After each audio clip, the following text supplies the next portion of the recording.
Welcome to another week in the Sun Belt Conference where Coastal Carolina continues to roll, and we have another ranked Sun Belt team as well. Scott, how are you doing this morning? I'm doing phenomenally well. It feels a lot better waking up with two ranked Sun Belt teams instead of one. We said this last week, I think, that we kind of threw it out there. Hey, could we get two ranked Sun Belt teams? And here we are. We now have two teams in the top 25. Scott, you want to talk about that a little bit more? Who the two teams are? I know it's our beloved Coastal, but there's another one that is pretty hot right now too. Yeah, Louisiana's the other one coming in at number 25. They've been in and out all year long. Early on, the poll was kind of weird with some teams being eligible. And there was 1 week where Louisiana and App State were ranked.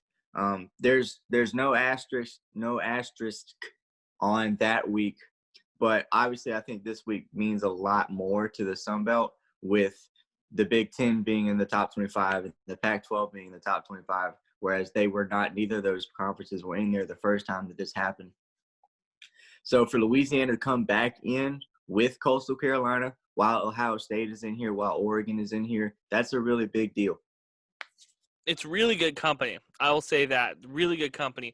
Let's get into this week of games. We'll start with South Alabama and Coastal Carolina, where Coastal, they didn't pitch a shutout, but they got pretty close. They gave up 6 points in the first half on 2 field goals, and then they shut them out in the second half. Coastal continues to roll, Scott. This is nothing new. You and I have been on this corner for a while now, but I'm noticing more people are coming to our side of this thing, that Coastal is a legit Sun Belt team. That we knew there was a legit Sun Belt team, but a legit college football playoff team. This is America's team at this point. Absolutely. I think so. I thought that Saturday, even though it was against South Alabama, I thought that was a big win because the offense did not really play that well. They only produced 6 points in the second half, but they got the win. The defense was phenomenal. Teron Jackson was great and had 2.5 sacks and 2 more quarterback hurries. So I know that Desmond Trotter is having nightmares of that guy. So it was a big week for Coastal Carolina, and it's good to keep the train rolling. And just like we talk about with Louisiana, they find ways to win.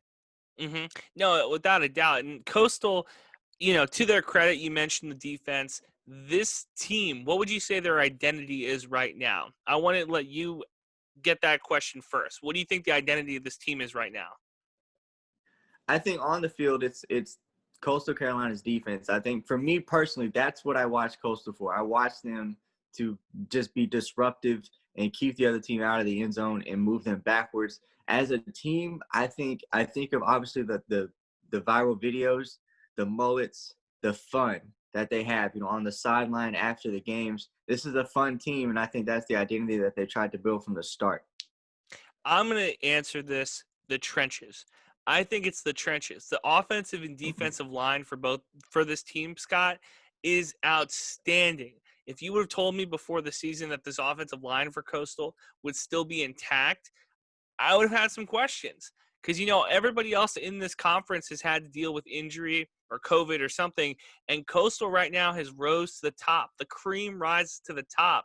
And, man, them staying healthy for this long has been really impressive. The defensive line is the thing that when I turn on Coastal games is what impresses me the absolute most. They're not top 15 right now. If either one of those units, the defensive line or offensive line, struggle, they would lose a game by now. Yeah, it's funny you say that because before the season started, I'm doing all my preseason stuff. The one thing that was holding me back to completely declare Coastal Carolina that major dark horse of the Sun Belt, I was telling people they could be good, it could be good. I was watching Jamie Chadwell press conferences, and he kept talking about how he just did not feel like his team was physically ready for a 2020 football season. He felt like that they had 1 or 2 more weeks between, that interview and Kansas, they'd be fine, but he just felt like the team was not physically prepared for the season. And then they go out and just beat Kansas down. And so it's wild, but here we are. You know what? You are 1,000% correct. Like I said, this team is physical. Defensively, they're physical. Offensively, they put the ball in the end zone. We'll talk about it in a second here, but I don't see them losing another game, Scott. We'll talk about it here in a second, though. All right, ULM, they put up 34 points on Georgia State. I don't know what really to make about this. You also have to add in the fact that ULM's season might be over because of COVID.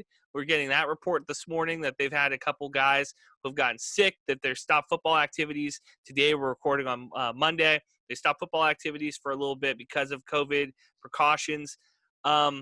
Is this 34 points on Georgia State? That matters, right? Like, that is a trend in the right direction, at least for ULM. Well, first of all, I hope that ULM comes back because Troy still has to play them. We need another win for the Troy Trojans. Absolutely. I was following this game loosely. For ULM, I think you do take away any win, and scoring 34 points probably a good thing. I think you go into the week and look at film and you think this is good. We actually scored 34 points. And on the other side, if you're Georgia State, I'm not overly upset about giving up the 34 points when 14 of those points came in the fourth quarter when the game was well in hand. And when you scored 42, Georgia State scored 42 in the first half. That's a phenomenal start. You're not going to lose a lot of games scoring 42 points in the first half. Well, the only team I can think that could blow a 42-point lead would be Texas State, but Georgia State is not Texas State. They are a much better put-together football team. What can you tell me about Georgia State right now? 2-3 in the Sun Belt Conference, 3-3 on the season. I don't know if this is where they wanted to be, but this is where they are. Yeah, I think that it's kind of where they deserve to be. It's how they're playing. Whenever they play teams that are below them in the standings, they handle them. Whenever they play teams above them, they struggle. So this is where Georgia State is, right in the middle of the pack. I think that it's honestly probably a good spot. I thought that the defense was going to have a better year this year, but I was really worried about the quarterback situation. Cornelius Brown looks good as a freshman. And when he is a freshman and he's doing the things he's doing against half of the league, that's a good start because you got 3 more years after this to say, hey, we got to start doing it against the other half of the league. Mm-hmm. And so Georgia State's in a good spot moving forward. I like where they are right now. The ULM win, not humongous, but, you got to beat the team in front of you. All right, let's talk about Arkansas State. Arguably the biggest disappointment of the Sun Belt Conference. I don't know if you want to put that out there. I will. I'll say that I thought this team was going to be a lot better. They lose to Lafayette by a touchdown. They were able to outscore ULL in the fourth quarter, 14-13. But you're just really wishing that they could get some points on the board in that third quarter if you're Arkansas State. Coming out of this one, I don't feel as strongly about Louisiana, I think, as you do. I still think Louisiana could get tripped up sometime between here and the conference championship. But, man, Arkansas State, this is a tough season for them. It is, and I think you're right about Louisiana. But at the same time, I think that Louisiana is a winning football team. I mean, this is just every single week. It doesn't matter what situation they're facing. They seem to come out on top outside of the Coastal Carolina game. But for Arkansas State, the wheels are really coming off. It's just 3 losses in a row. And I want to say 3 or 4 weeks ago, we had to talk about this 2-quarterback system. I liked it. You didn't. The train is derailed. Neither quarterback has completed more than 60% of his passes over the last 3 games. Logan Bonner hasn't thrown a touchdown in a month. Lane Hatchers, he is struggling right now. They can't get anything going on offense. When you score 10 points against Troy, your offense is stuck in the mud. It's going nowhere. Scott, last year I claimed myself a college football expert, okay? I was knighted by college football Twitter as the newest knight in the expert column. And let me tell you, through all of my studies in the ancient temples of college football, through all of the different dragons I had to vanquish to be knighted, I learned something. The 2-quarterback system does not work in high school, does not work in college, does not work in the pros. This was not going to work at Arkansas State. You cannot play your quarterback position like you're Bobby Valentine with the Mets. You can't have a starting and relief pitcher. It just does not work. So I am not super shocked. I am, however, shocked that this head coach has not figured it out yet. That is what I was surprised by, because Blake Anderson, to me, I said this before the season, if there was a Sun Belt coach that before the season I would say, hey, this guy's going to get a Power 5 job, it would be him, without a doubt. I thought every Power 5 team that was kind of middle of the pack would be looking at this guy as somebody who you bring in, you bring energy to the program and turn things around. Is it COVID? Is it 2020? What's the deal with Arkansas State here? Not entirely sure. First of all, I thought it started on defense. I think that they were falling behind in games, and then offensively, you're never able to catch up. And eventually, you ran out of gas on offense. Usually, you run out of gas on defense, but I think this is the opposite case. I think last year, the Troy team did a good job for a while holding on offensively, then fell apart at the end and scored a total of like 13 points against Louisiana and App State together. And that's what's happening to Arkansas State halfway through the season, so it's not a good sign. Is there any way that they turn this around? I know they have a couple more cupcake games coming up on the schedule, but Arkansas State, is there a way that they turn this around? You used the analogy a second ago, the train's derailed.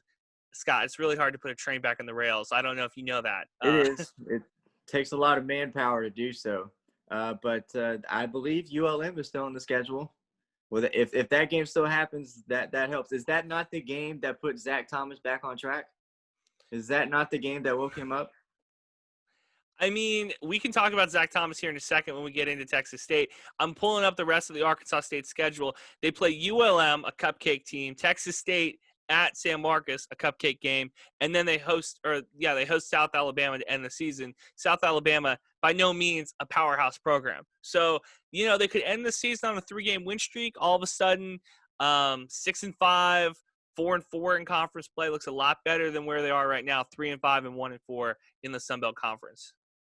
They could. I don't think that South Alabama game is going to be a pushover, especially since they lost that game last year against a much worse South Alabama team.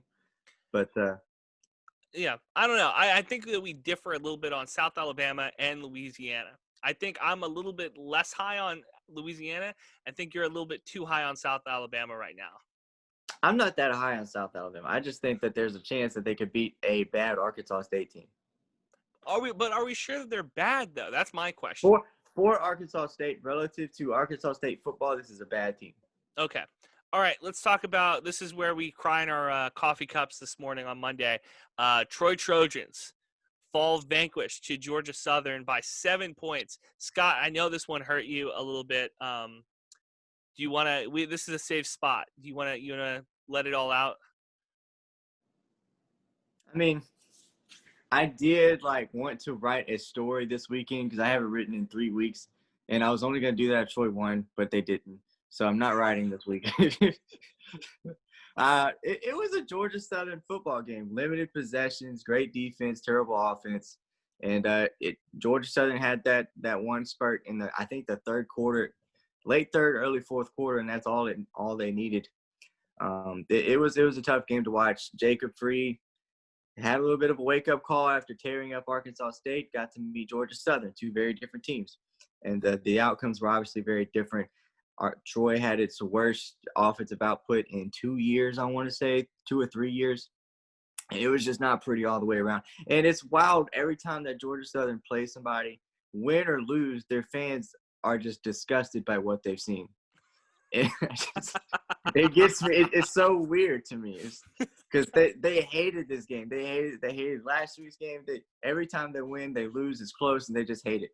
Let me tell you, and you know a lot better than I do, and I do not claim to know more about the Sun Belt Conference than you because you're a genius over there, Scott. But I do know something about fans, and every fan base in this conference thinks their team is a little bit better than they actually are.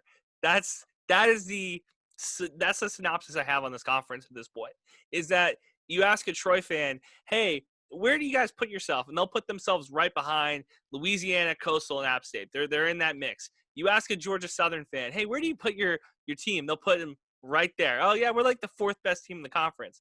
The only people who have a realistic view are ULM fans who are like 2 games away from burning the program to the ground, and Texas State fans who are, they've got a rope around their neck at this point. Those are the only 2 fan bases that actually have a realistic look on where they are as a program, I think. How long has that rope been around your neck? Since 2005. It's a long time. Yeah. It's a long time. It almost feels like Moe Szyslak from The Simpsons just can't seem to kick the chair.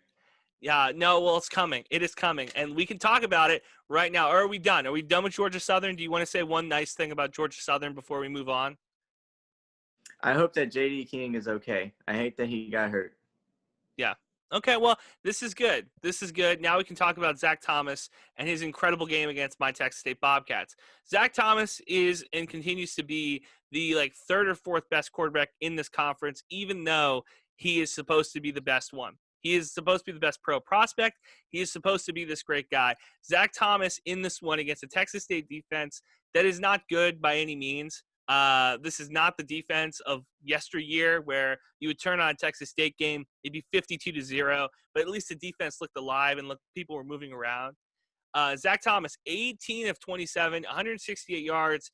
The 3 TDs is very misleading, in my opinion. I thought that he was not as good of a passer in this one. Harrington had 113 yards. He should have gotten to punch one in. I'll let you start because you tuned into this game. And for fans at home that haven't been keeping up with this, and I don't know if we talked about it enough on the podcast, Scott does not watch Texas State when they are doing well, but the minute he turns the game on, they fall apart like bread and water. So, Scott, from what you watched from Texas State, what did you see? Well, I didn't watch a whole lot, but Yeah. I saw Texas State football. I saw Tyler Vitt do weird things, some bad decisions, and then he ran the football a few times. And I always like to see Tyler Vitt run forward with the football. That's something that makes me feel good. And of course, the first thing that I noticed as soon as I turned the game on, it's 2nd and 50. And I don't know how it got there, but I was actually super disappointed in App State because of what happened next. They gained 45 yards in the next 2 plays. How do you run prevent defense on 2nd and 50? Why do you do that? In the middle of a game, you run prevent defense on 2nd and 50, gave up a 20, 30-yard pass on the first play. Yeah, and this goes into my misleading stats. So Tyler Vitt, 205 yards, 2 TDs, 2 interceptions. I said before the game, I said, let's guess to my Texas State brethren in San Marcos. I said, let's guess what Vitt's stat line would be. And I said probably 138 yards, a touchdown, and interception. He outdid me on the passing yards, but mostly because App State played prevent a lot more than I thought they needed to. They won 38-17, and I'm disappointed in Texas State because now they're, I think, 4-5 against the spread. They were doing pretty good. They were 4-4 before this one against the spread this season. So now we fall underneath 500. Good teams win, great teams cover, and Texas State was not able to do either one. No, you don't think so? It depends on what spread, though. I mean, the spread that we locked in on in our picks was 21. It was a push. Yeah, well, I guess, what is that, like kissing your sister? Isn't that what they say? A tie's like kissing your sister. So, wait, great, Texas State. Look, Scott, I'm going to give you a little check-in here. And this is rare because you don't get, like, a sports press for a school to do a podcast with. Texas State fans are pissed. They are very mad. They've been mad for the last 7 years. And I cannot see a world where that stadium, that beautiful stadium, is not burned to the ground if Larry Tice is the athletic director for another year. Like, there is a hornet's nest of mad fans there. And it's finally coming to a break pretty soon because this team is supposed to be better than they are. They are the best 1-8 team in the country right now. It's embarrassing to watch. Yeah, I bet it is. Hey, someday. I'll get off my soapbox. All right, let's talk about games this week. We have the game of the week, the Coastal Carolina Chanticleers against Scott's Troy Trojans, South Alabama at Louisiana, Georgia State at App State, ULM at Arkansas State, and then, of course, Texas State Bobcats face off against Georgia Southern. Let's start with that 11 a.m. kickoff. Game of the week, Coastal Carolina comes to Troy. This is where your heart goes against your head, I think, right, Scott, as you're wearing your Troy shirt? It's gonna be interesting. I'm gonna very, very much enjoy being in the same building as the Coastal Carolina Chanticleer. It'll be a lot of fun. I can't wait for it. The only nationally televised Sunbelt game of the week. I say only. It's amazing that we even get one. Every single week now, with every single conference playing. So that's really cool. But yeah, it'll be a lot of fun for Coastal Carolina, I think. Really? So I'm looking at the spread right now, and of course things change. Well, actually, I don't know if I have the spread in front of me. I don't know if they've lined it up yet for us. It's Coastal by 8.5. How do you like that? Because It's a little low. It opened at 6, which was a little surprising. I even had Troy fans in my mention saying, "Really, only 6?" It's not something that's expected to be very close, especially if Troy hasn't figured out his quarterback situation by Saturday. With the same setup as last week, I don't see Troy scoring more than 14, 17 points in this game. now, just briefly, what is the controversy or the problem with Troy's quarterback? It's What's the not deal? really a controversy. It's just that the starting quarterback has been out for a couple of weeks with an upper body injury, probably a rib injury. And he's questionable. He's up in the air for this week. Somebody told me he's 50-50. So we'll see how it goes. I think that a lot of people kind of like this backup quarterback, but I think that last week you kind of saw his downside a little bit. So I think the safer option needs to be out there if he's healthy. I like it. All right, South Alabama versus Louisiana. We touched on this a little bit. You know, I'm not in love with South Alabama, but I'm also not in love with Louisiana. And I'm worried that they're top 25 this week. A game against South Alabama could be a trap game to me. Um, should Louisiana fans feel nervous for this one at all? I think if you're a Louisiana fan by now, you're nervous every single week. You haven't blown out a team in forever. You haven't played Louisiana football. I think this game is going to be 23-20 heading into the fourth quarter. Louisiana scores twice, and it looks like a blowout, but it wasn't. It wasn't at all. No, I agree with that one. I am, we do the picks every week. If you guys don't look close enough, it's on Twitter every week. Scott never puts his picks into our group chat and just makes me have to go look at the graphic. But I will say, I think South Alabama is going to keep this one close for the entire game. I don't see Louisiana pulling away. I'll be curious to see what they're able to do. Yeah, Louisiana's just not consistently explosive enough. They're not, picking up first downs on a consistent basis and not finishing drives. They hit on something huge like once a game. And I don't know how they do it. I don't know how they pull it out of that hat, but they do it at least once a game where they're hitting a 60-yard touchdown pass, a punt return touchdown, something that changes the entire game. And that's what I'm expecting this week, I guess. All right, this is the game where Zach Thomas is going to look super good. Georgia State and App State. This is a game that Zach Thomas is going to fill up the stat sheet because I have not been impressed by Georgia State's defense at all. What are your takeaways from this matchup? I think Zach Thomas will have another good game. I don't know if he'll, go off like he did against Arkansas State or ULM, but I think he'll have a good game. And I think that Georgia State's going to struggle. They played a similar defense in Coastal and scored a whopping 0 points. So I think we're looking at a 30-something to 3 right now. If you were to rate the defenses, would you say the Chanticleers are a better defensive unit than App State? I would say that it's like 1A, 1B with Coastal Carolina on top, and then Georgia Southern would be your third best.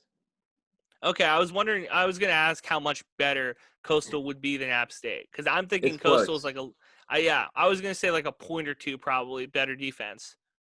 Yeah, it's very close. What App State has is a phenomenal secondary, and that's what really helps them out greatly. Having Shamar Jean-Charles back there and Sean Jolly, they're ridiculous. But yeah, it's 1A, 1B. I'll take the disruptiveness of what Coastal's defense is and their ability to get takeaways, to get sacks, to get tackles for loss on a consistent basis over what App State has. All right, let's talk about the most disappointing team versus the worst team. It's ULM versus Arkansas State, baby. What can we expect from this one? Is there any chance ULM, A, plays in this game at all, and B, that Arkansas State doesn't put like 35 on them? I think there's a good chance the game gets postponed. It hasn't happened in a while in the Sun Belt. It's been a while. Teams are doing well. I think at ULM, they've just kind of given up on the whole operation probably. I wouldn't be too surprised. But if this game is played, this is Arkansas State's wake-up game. If it's played, I have no doubt that they're going to put up numbers in this one. No doubt whatsoever. Let me ask you, I'm pretty long in my pain to talk about Texas State because I want to ask you this question. You've been in a couple press boxes so far this year. A team like ULM that potentially might have a COVID outbreak, are you more inclined or less inclined to eat the press box food knowing that? It depends on what it is. At Troy, it's in a box that's delivered in a bigger box. so I don't feel too worried about it. It comes from a different location, so maybe I should. Georgia State, there's no press box food whatsoever, and I don't know how everybody else is doing theirs. Would you be So worried about going to ULM and being in that press box if there is an outbreak? possibly. Last time I went up there last year, obviously everything was normal. It was buffet style, so I don't know like what kind of setup they have this year. I wouldn't want to go back to ULM in the first place. It's unique. The food was actually good. It was one of the better meals I'd had before a game at a Sunbelt football game. But the press box is just so high in the air. It's in like the first layer of the stratosphere or something. And you can't hear anything. It's the tallest press box in college football. The players look like ants on the field. There's no sound. You're working in silence. The rest whistles are non-existent. It's a wild experience. It reminds me of Kyle Field at A&M. That's super high, and then those lunatics do their little chants and stuff, and the entire thing rattles. You're worried you're going to fall apart. All right, let's talk about Texas State and Georgia Southern. Texas State goes on the road for this one, goes to Statesboro. 1-8 versus 5-2. And I can't tell you anything interesting from Texas State. They shook the snow globe a little bit, switched quarterbacks. That didn't do anything. They're going to limp into the end of the season. And there's not a lot of fun happening on my end of these things. Is there a fun matchup you're looking for in this game? No, not really. Although I think it will be fun watching these quarterbacks just get destroyed by this defense. It's not a pretty matchup for Texas State. I think if you're a Georgia Southern fan, you're looking forward to this game. You're looking forward to having a chance at when I was on the playground as a kid, and this one kid, his name was Hunter. Every time he took the ball and played quarterback, he only did it for like a couple plays a game. But the other kids on the other side would always yell, "Easy pick, because it's easy. And I think if you're Georgia Southern, that's what you're thinking right now. I don't know, man. I don't know, because unlike Arkansas State, who's running a two-quarterback system by design, Texas State's running a two-quarterback system by accident. Like, they don't know what they're doing. Let me say this. They know what they're doing. I don't agree with what they're doing. I don't know. I'm going to ask you this question because I got this on Twitter the other day. Do you get mad at your quarterback? So say Troy loses a game. Happens every once in a while. Say Troy loses a game, and your quarterback's smiling at the end of it. Do you get mad at him for that? That's a tough one. I think it depends on how you lose. I mean, I don't know. I think if the quarterback plays, honestly, I don't even know. I couldn't answer that question. That's a tough one. Because at the same time, he's the person. And if the camera just happened to catch him right after somebody told him a joke or made him feel good or said something on the field to him that just made him happier and uplifted him, and the camera happened to catch him right there, what are you going to do about that? That's not bad. I don't know. I don't know. If he's laughing and joking around like after the game all the way to the locker room or something, that's a problem. Then you have a problem. Then you have somebody who just simply did not care about what just happened. I don't know, man. All right. Did we miss anything? I don't think so. Well, next week, we're going to talk to you about how Coastal Carolina ran score up against Troy and how Texas State shocked the world by beating Georgia Southern. Scott, I'll talk to you next week. All right. Yes, sir.